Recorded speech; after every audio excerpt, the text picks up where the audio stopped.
দিচ্ছে 125 টাকা চা ডিল নাও কোডে।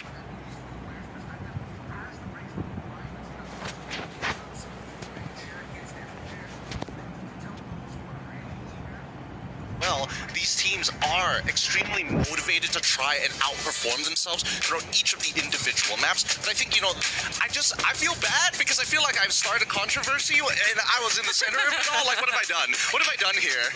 It's okay. If we get any complaints later, just redirect them to someone else. It's all right, Gideon. Don't worry, we got you.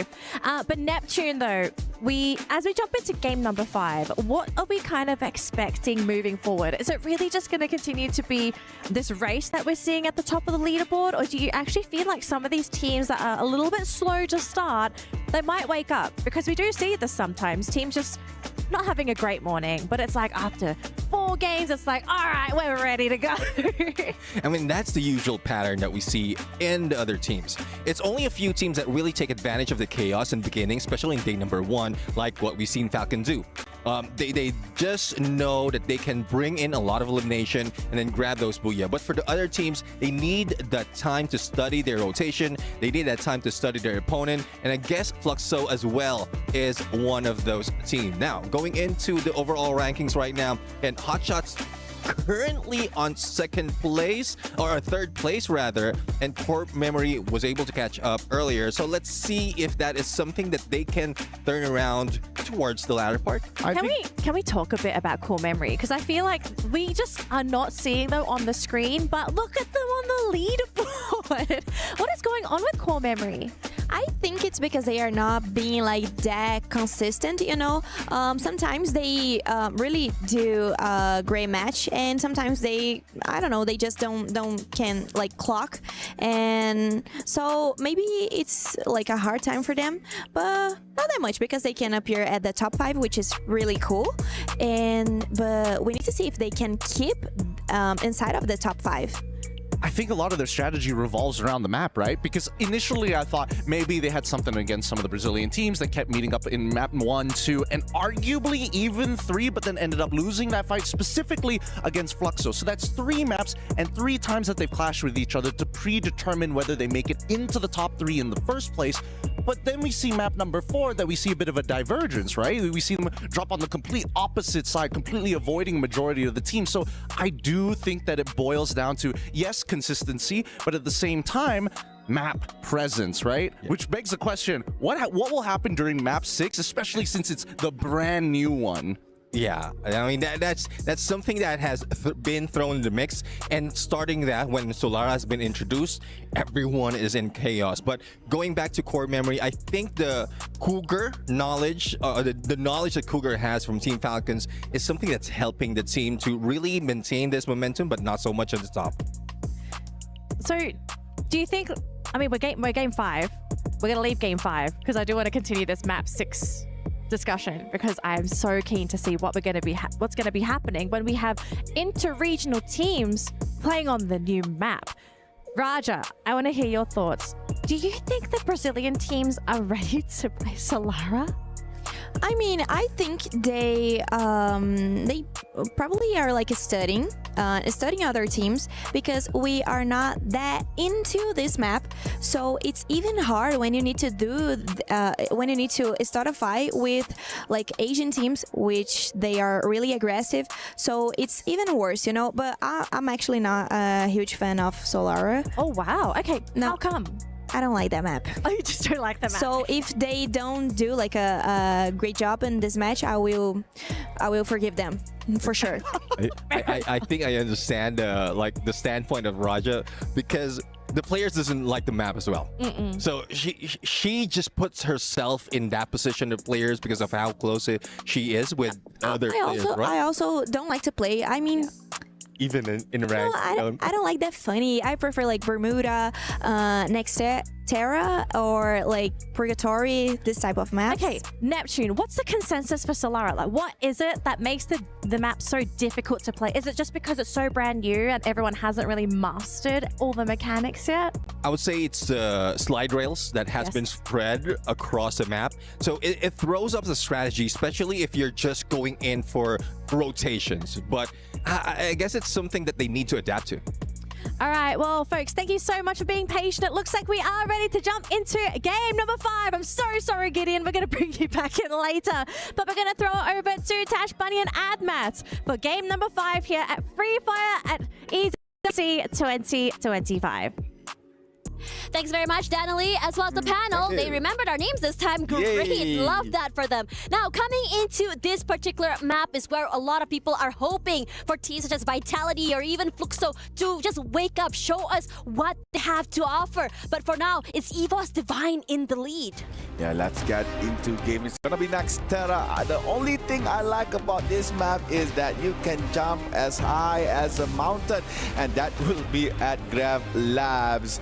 And here you go. So game number 5, as said by Tash Bunny, it's about time for everyone to wake up. No more wallygagging, no more early morning grumpiness. It's all now right here in game number 5. Right now, currently on the knockout stage leaderboard, it is EVOS Divine Esports from Indonesia, acquiring 78 points. Would they continue their dominance here in next Terra, or will there be a new contender in that Booyah slot? Looking over at Fluxo, who's dropping at the same spot as another team over at Intellect Center. It might be super aggressive. Even Vitality is there right now. It's a 3-way hit there really quickly, as Dick will be the one to get knocked down. Gio waiting for the right time, but he decides to push forward. But unfortunately for the rest of Vitality, they are not able to hold. The first eliminations happening quickly for Fluxo, and they were very decisive about taking this fight. A very bad start here for Vitality. Koja as well is caught up by fire from Team Fluxo. So Koja has to fall back. He is retreating from Intellect Center. Now left in this compound, it's gonna be Fluxo and Core Memory. Meanwhile, we are hearing a knock by one of the players in our map. I assume that is the brawl in Grav Labs, as EVOS is interacting with Pain Gaming. Yep, I was right. So Gus manages to actually get 1 point from Team EVOS Divine. And EVOS Divine, I believe they are knocked out very early. They're gone. Yeah, I don't see any white tigers in the map. I don't think so. This is... Yeah, they were. This is unfortunate. They had really put a big target on their heads. But the fight's not over quite yet here. As Core Memory looking to get aggressive, as Fluxo as well going for that reset. Dawn falls, Bobs get that big kill onto a player there on the other side. But the rest of Fluxo not done and out quite yet. Bunsin just waiting on the backlines there. Gio trying to see if anyone's rotating over forward. But Dawn quickly brought back into this game. And the other teams are just quickly leaving away. They don't want to take these early fights, and for a good cause. They are falling back, but they are falling back towards Core Memory KOG. Unless Core Memory moves, Fluxo can actually intersect with them. However, you can see that VSC Visual System SPA moving quite aggressively towards Team Fluxo, entering Intellect Center. And talking about EVOS Divine, we were talking about Booyah Curse backstage, and apparently that is implemented onto EVOS Divine. They had Booyah on game number 4, but they were the first to be eliminated in game number 5. So Booyah Curse is real here for EVOS Divine. Now, looking back on how they play against Pain Gaming, they had that nice ground where they could play inside, but due to the fact that Grav Labs could put you off guard, especially if you jump, causes them to actually just not playing very well in that particular place. This is aggressive coming from Fluxo, rushing up forward here. They're just completely overcoming the other team here. Bunsin falls, Nejad as well here. And they're taking fights left, right, and center. Overcoming so many other teams. Gio needs to be picked up quite yet. They're not done. The jump shots are really good. Strays forward, and his teammates decides to go a bit more forward to give some space for his teammates to bring his teammate back into the game. Run, Maxi! Run! You cannot fight this, you don't have any medkit. Bots hunting towards Max, and Maxi goes down. And then there's only one member of VSE left. He managed to actually fall back away from Team Fluxo. And game number 5, next Terra, Fluxo is on fire. Yeah, they really needed that. Just really wake themselves up. And for VSE, this is so unfortunate. They haven't had the hottest of starts. And it looks like this trend is not stopping anytime soon here. And it's looking really insane, because Hot Shots, this is a great high angle they can play with as well. Korja, they have access to this crate. They can pick up whatever weapons they need. And interestingly enough, everything has started to slow down. Airdrop collected. Yeah, has to wait inside the circle to unlock the lock on that drop. Meanwhile, Hasu actually has a very good vantage point. Meanwhile, VSE has been eliminated right after Divorce Divine. So again, a very not a good day one here for that Latin American team. Meanwhile, Hasu has been spotted by Diamond. Nice shot with that AEC. So right now, hot shot, they lost that vantage point guard. Now they have to fall back, and they are falling back with the jump pad, but they will not be let go. Exposé hunt them down, pushing foot, trying to fight against action.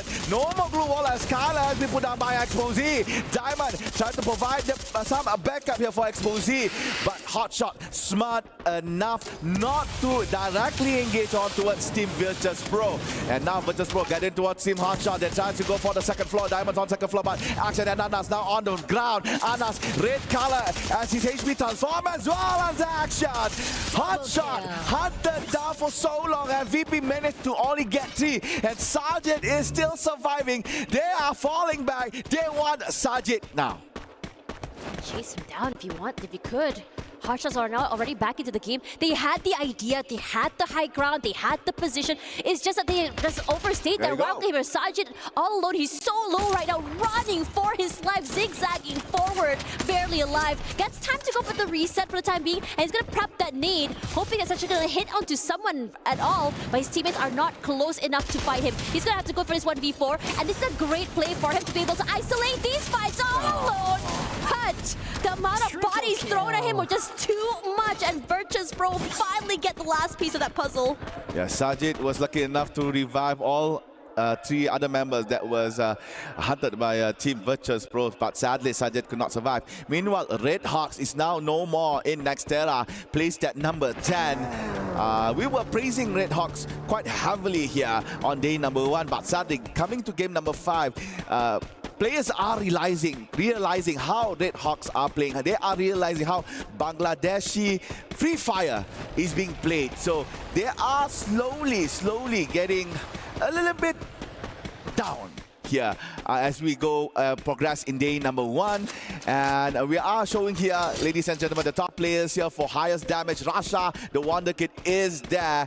And as you can see on the right side, Circle has completed for the first one. Second one will be right around boxing, Gym Deka Square Mud side. So this is a favorable Circle, especially towards Alpha 34. Just so many things happening. This circle is not necessarily the easiest either. It's all the way on the other side of the map. A lot of heavy rotations coming through here. The first team to really quickly get here is going to be Vitality. And I think that Vitality is looking good right now. They're taking their time. Yeah, they lost that initial fight, but they're doing well surviving. They're taking their time. They're slowing it down. And I think it's good that they're able to realize that taking these early fights is just something that's not beneficial to them. But for Core Memory, I think they had a whiff of where Vitality is. They're looking to try and find them out, but the amount of pressure coming in from Vitality manages to push them away for the time being. Alright, so Core Memory trying to find a place for them to cap it out. As you can see from the minimap, Team Alpha 34 has put a bounty on towards Team Vitality. Meanwhile, AGAL Barros was caught by Pain Gaming. Motavea got that point kill for the Brazilian team. And AGAL, you can see only Dew is left here, and Dew is being chased by Gus. Gus has an SVD. Dew really needs to find space, to find time to revive the other members, but Pain Gaming is not letting it go. They are pushing forward. I can hear the Ferrari, the fast car coming in. Peter trying to find Dew inside Graveland, but Dew is way ahead away from Team Pain Gaming. If you hear that car, what are you going to do? You're going to skedaddle away, obviously. That's a terrifying sound. Pain Gaming, this is great for them as well. I think they had a pretty rough start today. They weren't able to find the momentum. They weren't winning those really crucial fights. But now they are the ones currently on top. They're looking hot right now. They're not looking to really take these fights. They are really testing the waters on how far they can chase, but they're not really looking to pursue. You go into a compound, they're saying, okay, the lack of information means that we don't push into the compound. We don't want to engage into a CQC and isolated fights, which means that we can stay intact as a 4 all the way till the end. But now for Falcons here, they have 5 eliminations already. A bit more of a quieter game, but I think throughout the entirety of the day, we have already come to a conclusion that Falcons love to get more of those placement points and survivability compared to these early fights, and I think this pacing still suits them, as expected. Yeah. This is the way Thailand team plays actually. There's that early game slow pace, then gradually it becomes faster and faster. Hot shot trying to get a hot shot on towards Team Falcons, but Amas was retaliated back by Limit, so that is a knock from Team Hotshot. So Falcons is now controlling back Rastown. Limit is still guarding for Team Falcons as they are trying to get into the new circle. And Hotshot made the right decision not to continue to suppress fire, fall back, find another way to get into the zone. Yeah, but Falcon suspects that they might be around, so they're lingering a bit longer here, forcing for Hotshots to go for a longer rotation. They cross, they might be spotted out by Kiroro, even Virtus Pro. They might be in trouble. And speaking of trouble, Chinoy knocked them already so quickly. Fluxo, they're looking hot right now. Big opening onto Chinoy. They want to look and just try chase for the rest, excuse me, but they haven't found anything quite yet, but it should be easy access to the circle for them. You want to know something interesting? Yeah. We have played for 5 games, and in all 5 games, Fluxo always interacted with AGAL. The first 2 games, Fluxo didn't win. But the previous game number 4 and 5, right now, it looks like they are winning very well. Game 3, 4 and 5. So we can say that Fluxo finally knows how to take down AGAL. Took some time. Yeah. Need a few maps to really figure things out here. Diamond is just unrelenting. It's putting a lot of pressure to the other members of Hotshots. And I have to say, this team has been quite unlucky this map. You manage to get into the circle, you run into another area of a play of hold, excuse me. You try to rotate to another area, you run into another team. And I would really like to see them take this fight. I know they are a little bit more on the back foot when it comes to these aggressions, but I want them to really challenge these teams. Don't let them bully them away. And I think for AGAL here, nice shot into a player of Fluxo, but not really enough to really just take out the whole team. So AGAL managed to actually get a small revenge onto Team Fluxo, but Gio can simply be revived soon for as long as Team Fluxo managed to find a vending machine. As the circle closes, teams and players are coming into the new zone. The ones that is still outside is, as you can see, Fluxo. That's still AGAL, Team Hotshot, and also Pain Gaming. But I'm not so sure about Hotshot. They're not looking very hot here, as they are being gatekept by Team Virtus Pro. This is nice, honestly, because Virtus Pro is using this compound like a little shield and also a safe house, keeping the players of Hotshots at bay. They're not able to break inside, and even then, the rest of Virtus Pro don't want to take this fight. It's a bit too early for them. They don't want to go for a 4v4. They want to go for these long-range fights, these pickoffs, and that's why they're looking to just go further into the circle, put a lot of space between them and Hotshots. Right, a few shots once towards Fuwarak. Virtus Pro continues to widen the gap between them and also Hotshot. The new zone has been updated. It looks like Falcons and Vitality is already inside. And as you can see from the north side of this camera, from the north side of our view, you can see Fluxo is fighting against Team Vitality. Kyong is now on the floor, but due to nice blue wall placing, Kyong managed to be revived back. Meanwhile, Fluxo still on 3 members. Opt to go for the first floor, maybe not disturbing Vitality on top. Wait for the next zone to close out. Just biding their time here, they're boxed in.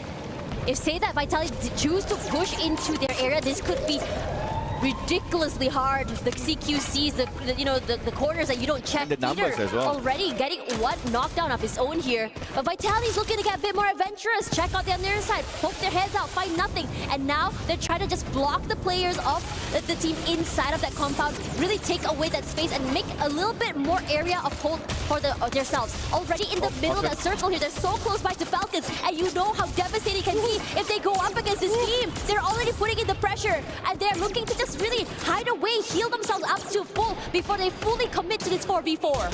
Vitality is not in a good spot actually. A lot of wide openings in the compound that they are having in.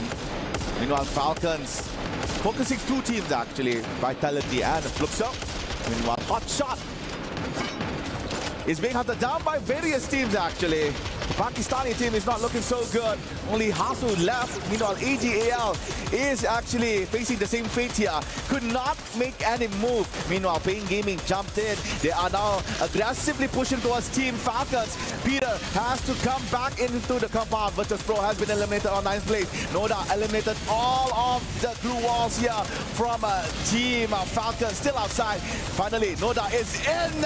The shot, but could not do so. Could not find members of Team Falcons. But Kiroro is down by Motovea. And Gus looking very low here. Has to stop for a while to find time for medkits. Meanwhile, Alpha 34 is coming in to join the party here between Pain and also Team Falcons. Limit is cornered in this compound. Could not go anywhere. Falcon is looking desperate right now to still survive in this chaotic space. There's not a lot of space to work with right now, but Vitality somehow gets theirs. And now AGL eliminated already at 7th. And now Vitality as well is going to be coming up on top here. We were waiting for this team to wake up. We were waiting for this team to get a bit more aggressive, to be a bit more, to show a bit more of what they have to offer here. As Falcons stuck in a corner, Peter left alone. Not the easiest thing for him to do to bring his team back into the game. Inhalers up, yeah, but it's only a matter of time before the glue walls fall, before he gets completely chunked down by Pain Gaming. And Pain Gaming, even Mosavia is the last man standing here. He's alone, but here comes Core Memory. Cougar knocked down already, trying to steal away this space away from Vitality. But Vitality gets his, Peter falls, Don steals away the kill, and Falcons this time around, they're not able to clinch that booyah. 5th place for them, but the fight, this compound, hotly contested. Finally, we see Vitality shine. Right after my comment, which is very good. So Vitality finally opened their eyes. All right, this time around, let's do our best. Let's show them that Vitality is still alive in EWC. But right now, we are left with only 4 teams. Core Memory KOG guarding outside the vicinity of Vitality, but at the same time being careful of Team Fluxo, which is right behind that white bus. Core Memory trying to widen their position. Meanwhile, Vitality still waiting for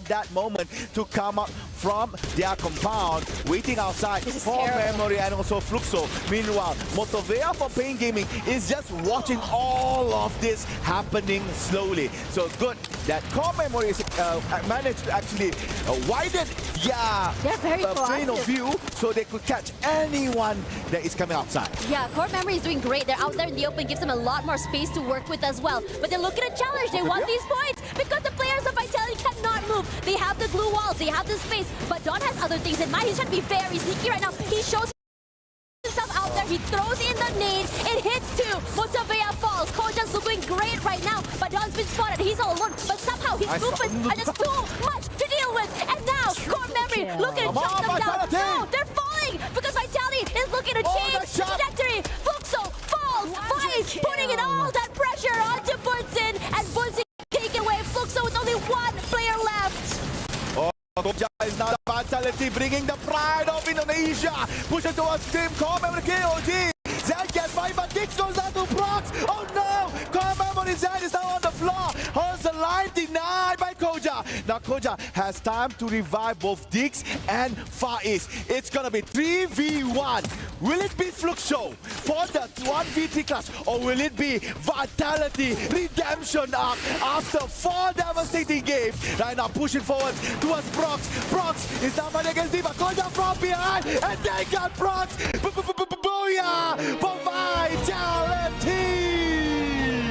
After so many rounds, they struggled. They weren't able to find the answer, but on Nextera, this is their map. They were on the back, but they didn't have a lot of space to work with at all, and somehow managing the game sense just so good, so aware that there's going to be someone that Don hanging out from right across the field, playing CQC as well. A team like Fluxo was waiting for them on the other end of the map, was completely punished from the map as well. They were already marking how they were going to leave that compound and aggress, and it just shows in how they played that last circle. we were talking about how Vitality had a very bad start on day number 1.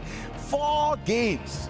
4 games, they do not manage to actually rake in a lot of points. But coming into game number 5, Vitality finally found their own vitality to redeem all the mistakes that they have made throughout game number 1 till the game number 4 with a very magnificent booyah and high elimination count as well. Yeah, but for now, we're gonna go for a quick break, and after this, more Free Fire EWC coming at you. Quadra kill.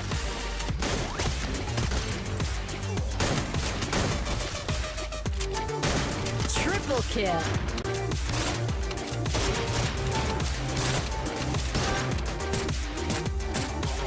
Double kill.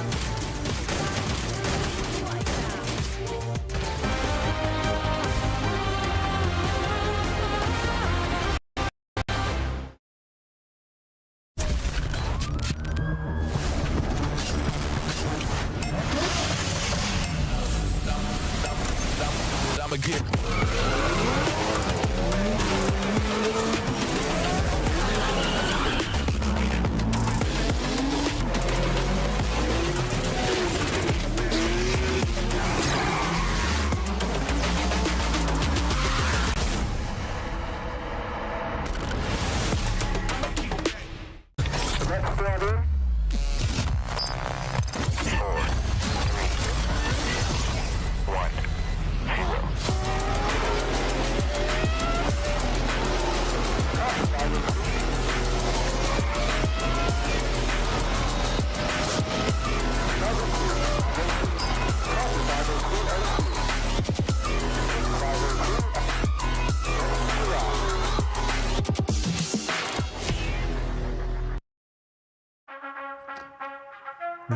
Não trava, por favor.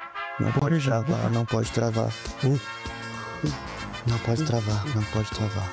Nossa, vocês são muito estranhos. Mas se for trazer o buia, tudo bem. Hi everyone, it's Yunso and we are here at the Esports World Cup 2025 Boulevard. Very lively here, the gaming district, place for you to enjoy esports. But the most special thing about here is the food. Southern region dishes, all of the regional dishes, food. Who doesn't love food? Because I am. So I hope you guys will enjoy the moment on the camera. But if you can, please come here and share the fun with us right here at Esports World Cup 2025 Boulevard. What a incredible game. Game number 5, absolute chaos. No one knew what was going on. We didn't know who was even the leader of that match, but we've got to break it down for our viewers at home, because if we don't, I think we're all going to be a little bit lost here. But I think the first key thing we have to talk about is EVOS being eliminated by Pain Gaming. Raja, I think you must be proud. Yeah, I'm really proud of all the Brazilian teams, actually, because they played really well in this match. Even Fluxo, and they switched one player. They switched MT7 over Prox. So we can see Prox playing for the very first time here at EWC. And it was a really good match for them. So I think it was very positive. Like, it was an additional, like Prox, it was an additional, and it was very positive, and I'm really proud of them.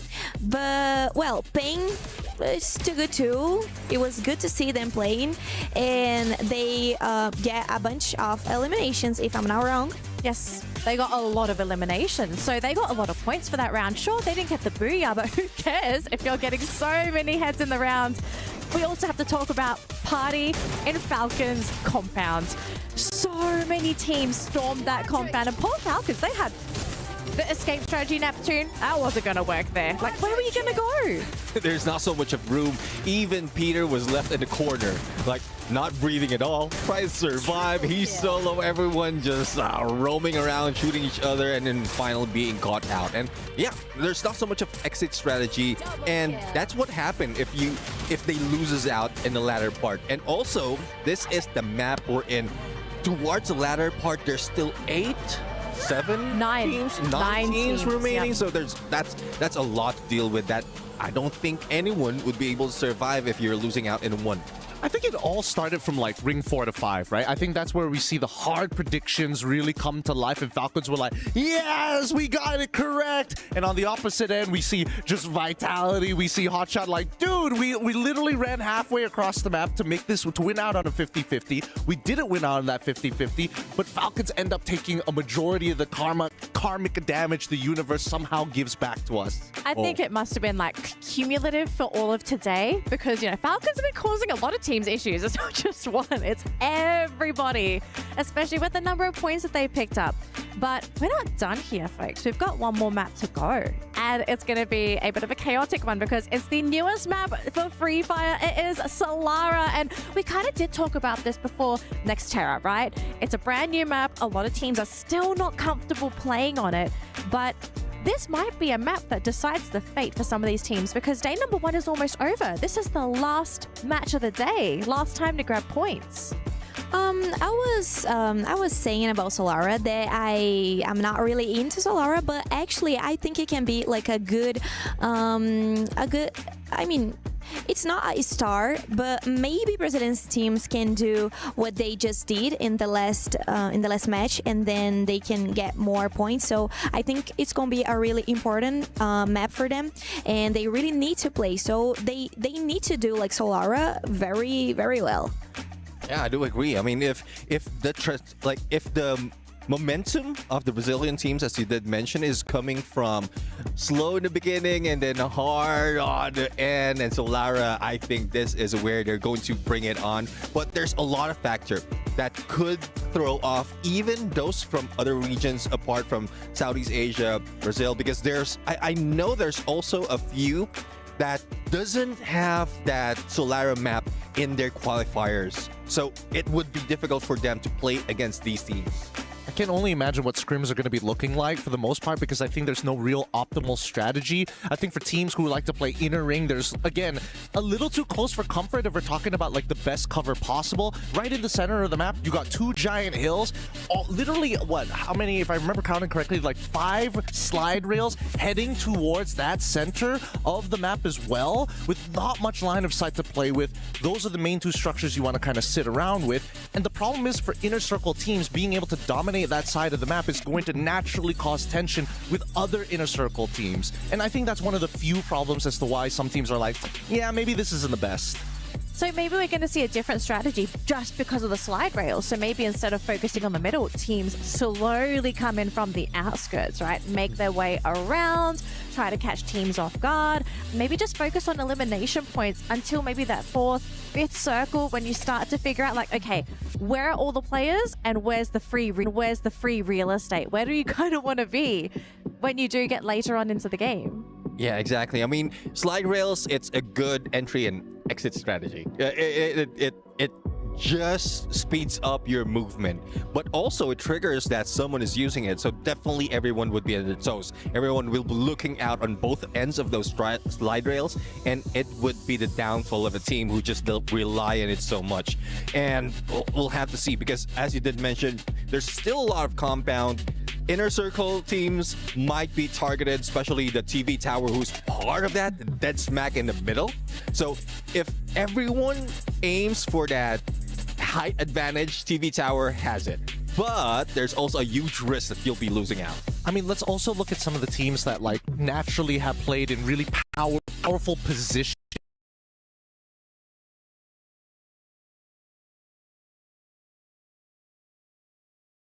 Have played in really powerful positions across other maps, RHK being one of them. Hey, if it's Kalahari, you know exactly where they're going to be. And I think even for some of the Brazilian teams, right, there are power positions on the other classic maps where you always see them go to. But then when you cut to Solara, it's just, hey, if you control that, all the other teams are going to get punished, but winning it is such a problem.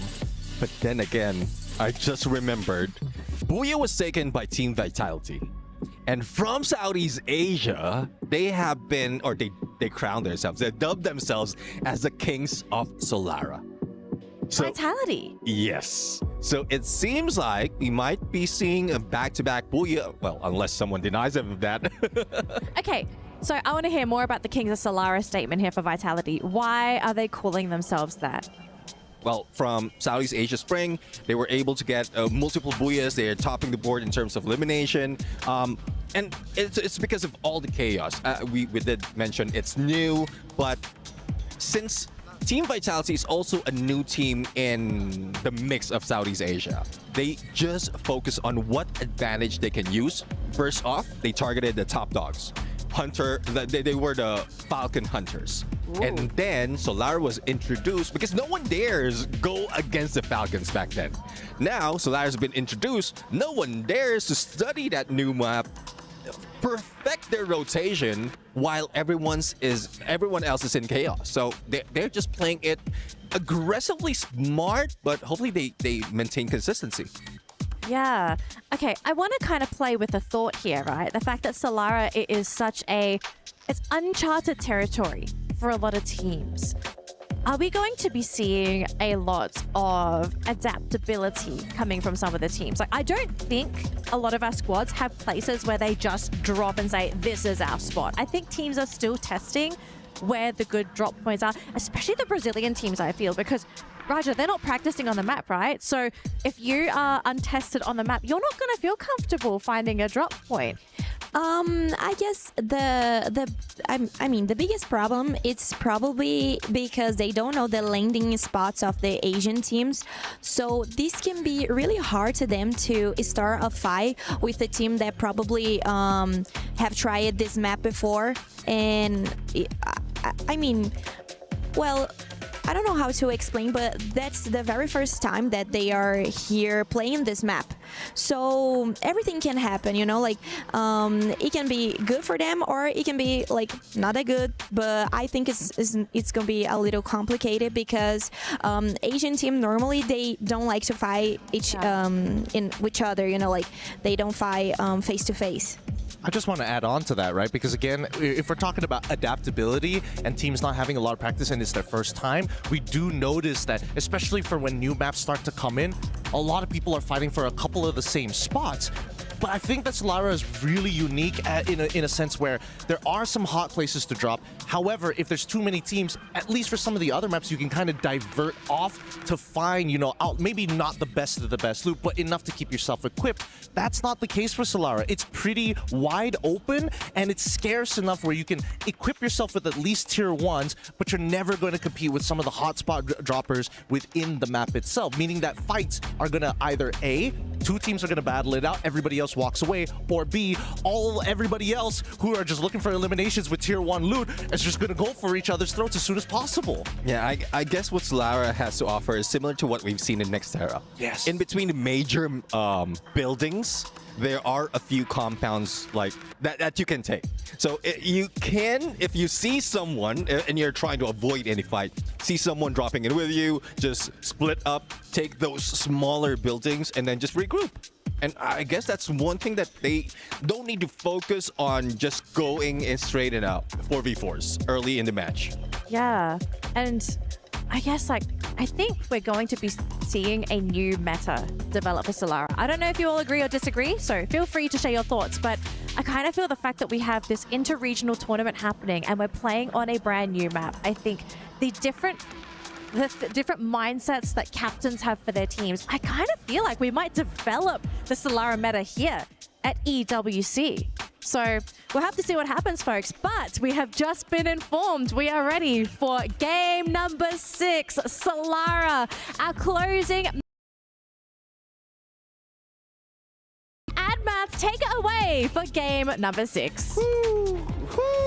Last map, last game for day number 1 here for Free Fire at EWC 2025. It's gonna be the newest map, newest addition towards Free Fire. So Lala, everybody, it's gonna be Tony Hawk's here as we are gonna see players on that slide rails trying to either exit or enter from the enemy team.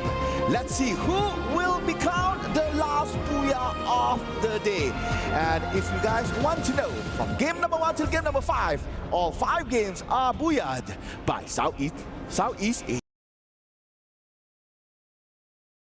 Momentum today here. Would love to see Brazil just really rally back, especially since according to the panel, Solara is what Vitality claims to be the kings of Solara here in Southeast Asia. They are the pioneer apparently, and they have really perfected how their rotations are going to be. And I would say that this is quite a hard rotation to play with, as Gideon mentioned, because of the rails that came through, right? You can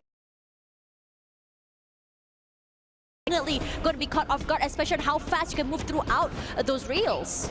Right. Now, players are having their places, having their drop spot one by one. Yep, as you can see, Dix being the skater boy right now here, I say by Ever Living. Also drop, get some mushroom, get some EP in. And there you go, the first circle. As you can see, it's favoring towards Funfair as its midpoint. And not much can be said right here. I can see that Red Hawk is actually fighting against one player from Alpha 34. Other than that, no other team is intersecting one another. And it looks like Red Hawks managed to actually take down that player from Alpha 34. And yep, that is the only thing that we could see in this early stage of the game. I mean, there's a lot more I can see right now in terms of draw spots, how everyone is just so kind of hunkered down in their areas. We're not really seeing these early fights like we did in the previous match. We usually see maybe 2-3 different teams dropping the same spots right now, but everyone's being very, very cautious. RHK, interestingly enough, I think Vitality were the first team to drop there. They're so comfortable to take up this early mid-side area of the map, and now we did see those really early pickoffs. They're already back into this game. In terms of rotations as well, I think the only team that's really getting a bit more active around the map right now is slowly going to be Vitality. But for the rest, I think everyone just wants to see the circle shift before they fully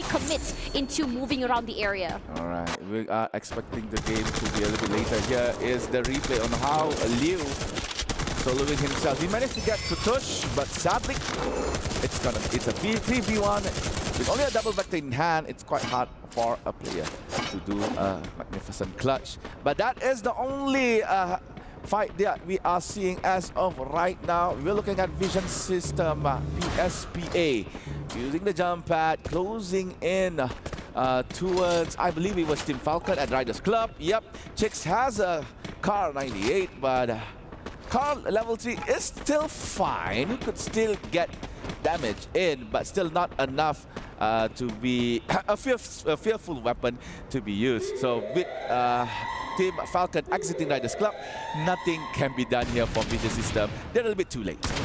Peter, ooh, nice shot to the face here. Noda X quickly taking him down. Gus steals him away. Falcon's down the back foot. Shouldn't be too long to bring his teammate back into the game here, but if anything, this team should be very happy to steal away one of the Falcons. They want to really stop the aggression, the momentum coming in. And for Pain, I think they've been doing such a great job today in terms of aggression, in terms of taking fights. In fact, they are the type of team who would really chase you to the ends of the earth if they really want your fourth. So be careful of this team. Airdrop is nearby to Team Alpha 34. And they are not looking to take it just yet. Meanwhile, Red Hawks has entered Delta Isle one by one. Delta Isle is actually occupied by Team Alpha 34. You can see R7 is spotted by Flicker. Tries to go with the M24 shot, but was blocked by a glue wall. Meanwhile, Funfair, the brightest and funnest place to be in Solara, is now being occupied by both Hotshot and also Core Memory KOG. Shots has been fired by the Pakistani team. Meanwhile, Core Memory is trying to spot where are the shots coming from. A little hard to say. I mean, there's a lot of things happening right now, including Linz managing to steal away a kill very early here. Again, these are not really full-on fights. Okay, hold that thought. This is going to be almost one of that. R7 brought back into the game here. Again, not really full-on fights. They're not really going on a 4v4. If anyone, everyone's just trying to reposition themselves. That's a very, very ballsy move. Kutush left alone here. It's best just really, you know, cut your losses, try and bring your team back into the game. All right, Nejat is the only member left here for Team Red Hawks, and apparently Linz could not get that final kill in. So there is actually one or maybe two eliminations here for Team Red Hawks. And Nejat really needs to run. Run, Nejat, run, as said by Forrest Gump. but in Free Fire. Meanwhile, Liu finally They're spots chasing. Deadshot No. wide open. Only a glue wall here. Not so sure how many glue wall Deadshot had. Finally in the clear, had to enter the building of Windmill. However, inside Windmill, I can see green color there, but no, Deadshot goes down. Liu with the hurrah! Takes down Team Redhawks at 12th place. Unlucky for him. Wasn't able to run away from the side. They chased it to the edge of the Hotshot earth as as well. well. And Hotshots as well is another team to be knocked out very, very early. Two of these teams that we had praised fairly early had great potential today. Not going to be able to live out their last hurrah and make it to it at least to the middle side of this game. Early night for them as well, but for the rest of the teams, it's just business as usual here. Virtus Pro has been showing a lot of aggression, especially in this game. They see a moving target, they go and fully just commit onto this fight, and it's been doing a lot of dividends for them. They have 4 eliminations already on 7th right now, and they're looking to try and overcome where Hotshots and Pain are right now. Oh, Fuara is knocked by Team Vitality. The Kings of Solana finally gets one from Team Virtus Pro. Virtus Pro, meanwhile, is trying to go to a different position. On the other side of the map, the hub. You can see Pain Gaming facing off against Evolve's Divine. 2 members of Team Pain is now no more. Milan Aimgod could still be saved here. So Indonesia versus Brazil. Gus and what a Motovia has a lot of shot. work needs to be done. And it looks like Gus managed to find space to go and fall back. Trying to be the anchor here for Pain Gaming. Meanwhile, Motovia left alone, guarding Team Evolve, not allowing them to actually move out of their position. Rasha, that was knocked, finally has been revived back. Motovia got space, and this is the time for him to actually fall back, save more time and more survivability here for Team Pain Gaming. It's just making it so hard for the team to really just bring is he themselves saying? back online. This off angle is just ridiculous. He's